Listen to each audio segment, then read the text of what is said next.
So Tom Parker BS is driving around with Princess Diana's private letters in his car trunk. And the excuse he gave for having them is honestly more confusing than the discovery itself. Like, if you're going to get caught with some of the most sensitive documents in modern royal history, you'd think you'd have a better story ready. But no. When King Charles lifted that trunk lid at the palace and found folders marked Diana Confidential, the explanation that followed was basically someone gave them to me for a book project. A book project. The man is a food writer. He reviews restaurants. He writes about cheese and roast chicken. And we're supposed to believe the confidential government files and Diana's personal handwritten letters just happened to land in his lap as research material. That's where it gets weird. Before we get into all of that, if you love unpacking royal drama and the stories that don't make the official press releases, hit that subscribe button and join us here at Crown Front. We break down everything the palace wishes you'd forget. Okay, back to the mess. So let's set the scene properly, because the context makes this whole thing even stranger. This wasn't some random Tuesday. This was the night of a grand banquet at Buckingham Palace. We're talking golden lights, chandeliers, world leaders, ambassadors, celebrities. The kind of event where every fork placement is planned and every smile is rehearsed. Charles had finally become king after waiting longer than any heir in history. And this banquet was supposed to be his moment to show strength, to show that the monarchy was steady under his reign. William and Catherine arrived looking immaculate, she in the steep emerald gown that caught every camera flash. Charles and Camilla walked in hand, her silver gown shimmering, the crowd cheering politely. And then Tom Parker BS pulled up in his sleek black car, sharp suit, carefully combed hair, just another name on the guest list. Except to William, he was never just another name. He was the living reminder that Camilla's family had woven itself into the fabric of the monarchy.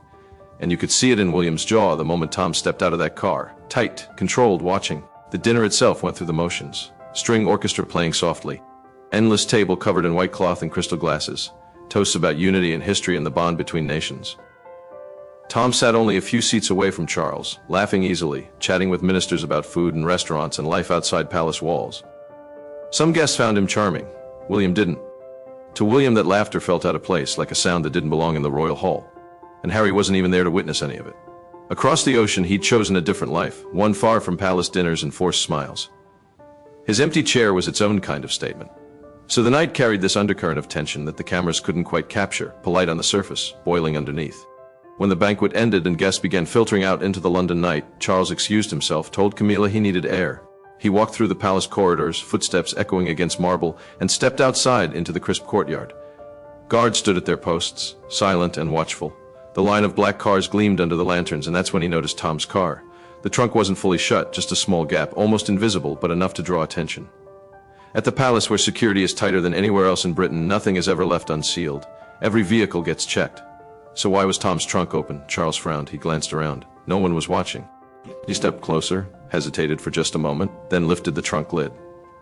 Inside, hidden beneath a dark cloth, were stacks of documents and sealed envelopes tied with red string, old, worn, marked with stamps from government offices, and sitting right on top, almost like it had been placed there to be seen, was a single folder with bold letters across it.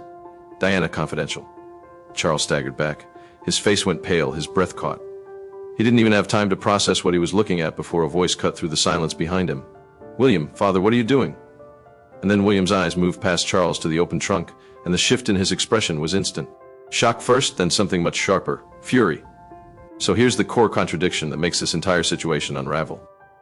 Tom's explanation was that he didn't steal anything. He said someone gave him the files. A man he'd worked with before, someone who deals in rare documents, supposedly told him he had information about Diana and that people would pay millions for it. Tom claims he didn't believe him at first, but when he saw the documents, he took them just to keep them safe. Safe in his car trunk at a palace banquet where anyone could have found them. That's not safekeeping. That's not even good hiding. That's carrying around explosive material in the one place where discovery would cause maximum damage.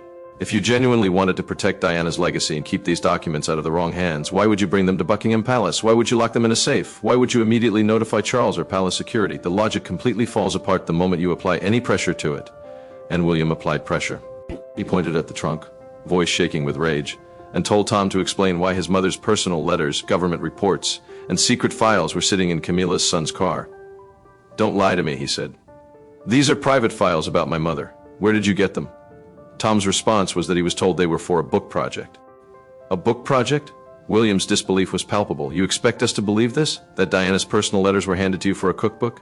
That line alone tells you everything about how absurd this moment was. Tom is a food critic. His entire professional identity is built around restaurants and recipes. The idea that someone approached him with classified royal documents for a literary project doesn't just stretch credibility. It completely ignores how any of this works. Sensitive documents don't just float around the rare manuscript market waiting for food writers to scoop them up. If someone actually had Diana's confidential letters, they go to the press. They go to a publisher with a track record and royal biographies. They go to someone who could pay the millions Tom mentioned.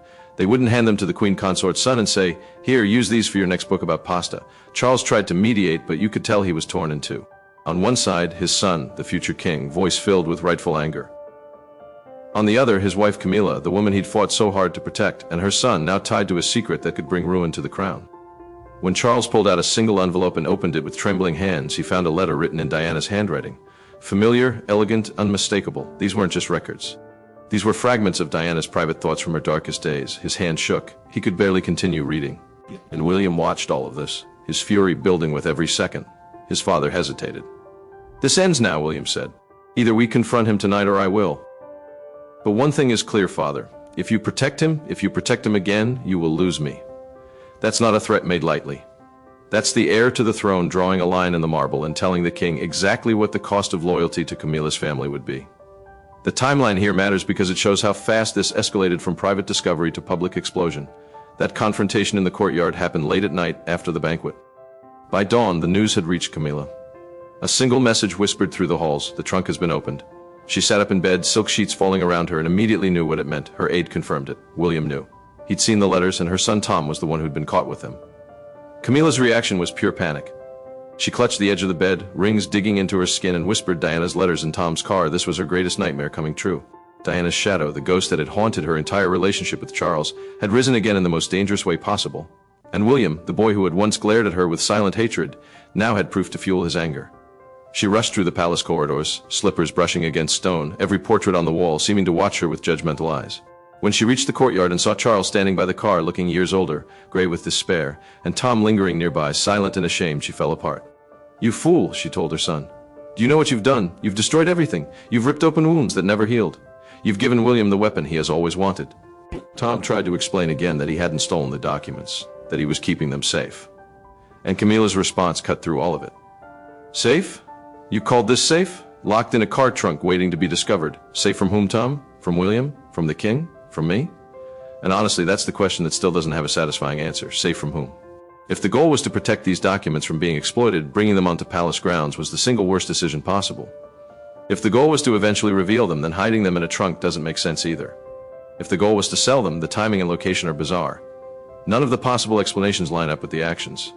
That's what makes this feel less like an accident and more like something that was waiting to be found. Camilla collapsed onto a stone bench, sobs tearing through her chest, her body shaking. She turned to Charles, voice raw and desperate. "He will hate me forever, Charles. He always hated me.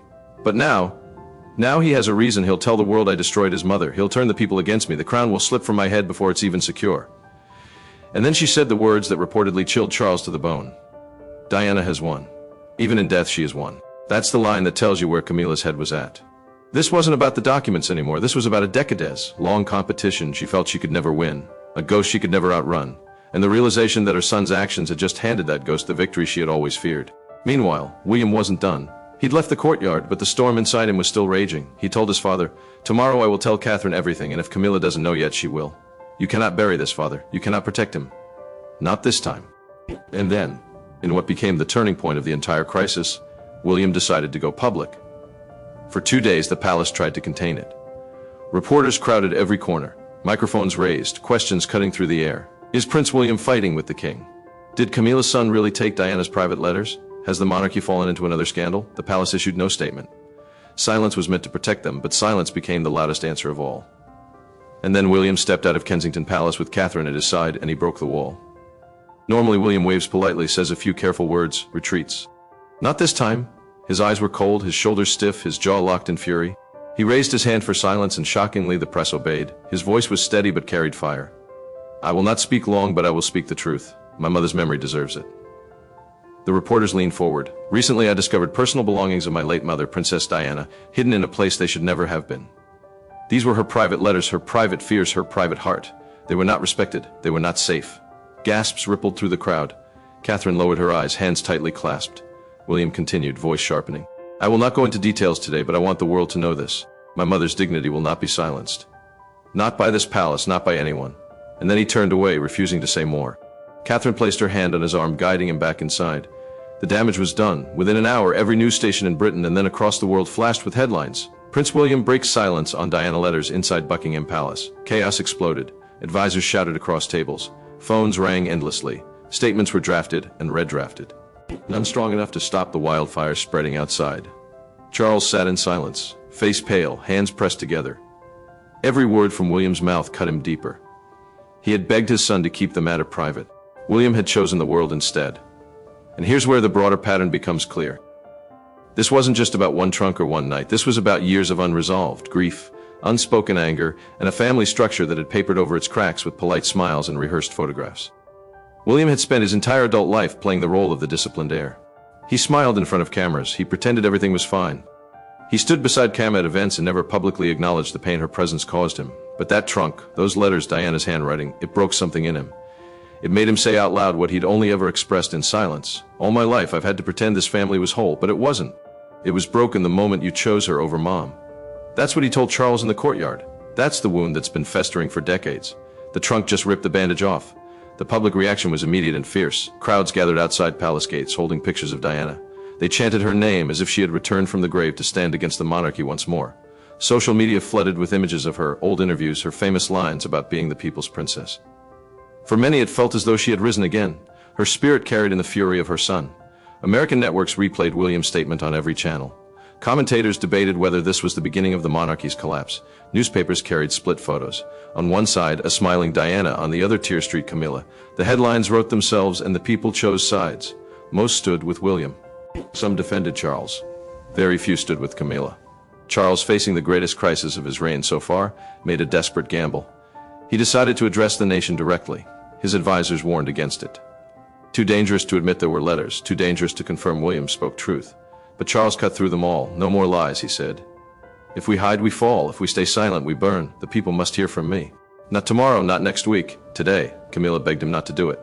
If you speak of her, you will bury me. Every word you say will place Diana above me, even in death, and the people will never forgive me. Charles looked at her with tired eyes and said, "Tonight I am only a father, a broken father." His speech was short, but every word carved deep. He stood in the throne room, cameras blazing, and spoke not as a king, but as a man. He admitted that Diana's personal letters had been found in a place they should never have been. He admitted it had caused deep hurt to his family, most of all to William. He said Diana was the mother of his children, that she would always be honored, always be remembered, always be respected. And then he said the words that stunned the nation. "Any failure to protect her memory is my burden and mine alone. I ask for patience, I ask for healing, and I ask for my son to forgive me." The reaction was instant. Crowds across Britain cheered his honesty. For the first time, many felt Charles had spoken with his heart, not with rehearsed words. But others turned their tears into chants for Diana, raising her name as if she were still alive. The press praised his courage but asked dangerous questions. If Charles admits failure, is Camilla fit to be queen? If William is the defender of Diana's memory, should he lead sooner than expected? Inside the palace, Camilla collapsed in tears. She felt stripped bare before the world, her crown slipping like sand through her fingers. Tom cursed under his breath, knowing the blame for the trunk would never leave him. And William sat in his study with Catherine and listened to his father's words in silence. When it ended, he didn't cheer, he didn't curse. He only whispered, "At last." He finally spoke the truth. Catherine touched his hand and asked, "So, will you forgive him?" William stared at the dark night beyond the window. His jaw was tight, his eyes still fierce. "I don't know," he said. "The truth has been spoken, but truth alone does not heal, and that's where the story really lands. Not on the discovery, not on the confrontation, not even on the public explosion. It lands on the fact that a family built on silence and image management finally had its walls broken down by a trunk that wasn't fully shut. Tom Parker Bowles may or may not have had innocent intentions. Maybe someone really did give him those documents. Maybe he really did think he was keeping them safe. But the way it all played out, the open trunk, the palace banquet, the timing, the book project excuse, none of it adds up to a clean explanation. What it adds up to is a family that has never properly dealt with its grief, its guilt, or its ghosts. Diana's letters were locked away in archives, but her memory was never really buried. It was just waiting for someone to lift the lid. Catherine, watching all of this unfold, wrote in her private journal that night, "I love my husband, but I fear for him. I fear that his anger, if not calmed, will become the very thing that destroys him. The world may want us as their king and queen, but I only want peace for our family. I pray he remembers that the crown is not a prize, it is a burden. And burdens, if carried with anger, will break even the strongest man." She closed the book and blew out the candle. The room felt dark, but the weight of everything that had happened didn't lift because the trunk was closed again, but the questions were still wide open. Who really gave Tom the files? Why now? What else was hidden among those papers? And most of all, what would do with the fire his mother's memory had reignited in him? The monarchy survived the speech, survived the headlines, survived the night. But the fracture between father and son, between past and present, between the crown and the truth, that didn't heal. It just stopped bleeding long enough for the cameras to look away.